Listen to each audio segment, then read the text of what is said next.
मेरो favourite player Messi हो of course हो किनकि आई थिंक मेसी चाहिँ मेरो लागि एउटा इमोसन हो कि एउटा फिलिङ हो कि मेसी इज जस्ट नट कि उहाँ एउटा खतरा फुटबल खेल्नुहुन्छ मात्रै होइन कि एउटा फिलिङ र इमोसन भन्छ नि मात्रिका मेरो लागि चाहिँ मेसी त्यो हो कि आई थिंक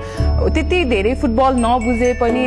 पनि मेसीले चाहिँ सबैजनालाई जोडेर राख्न सकेको इमोसन जस्तो लाग्छ लियोनल मेसीलाई चाहिँ म greatest of all the time हामी जुन गोट भन्छौँ म चाहिँ जहिले पनि अग्री गर्छु त्यो कुरामा र यो यति ग्रेट छ कि उहाँको पर्सनालिटी उहाँको यस्तो राम्रो फुटबलको कन्ट्रिब्युसन फुटबलमा गरिरहेको उहाँको काम उहाँको अचिभमेन्ट्सले गर्दाखेरि हामीले केही दिन अघि न्युज सुनेको थियो कि अर्जेन्टाइनले एउटा पुरा स्ट्रिटलाई नै मेसीको नाम दिएको छ त्यसमा चाहिँ त्यो वाल्समा गयो भने मेसीको पनि पेन्टिङहरू देख्न सक्छौँ र त्यतिमा मात्रै लिमिट नभइकन चाहिँ मेसीको फ्यान फलोइङ यति ह्युज छ मेसीको इम्प्याक्ट यति ठिलो छ कि स्पेनिस डिक्सनरीमा चाहिँ मेसीको चाहिँ सिनोनिम बनाएको छ जुन वर्ड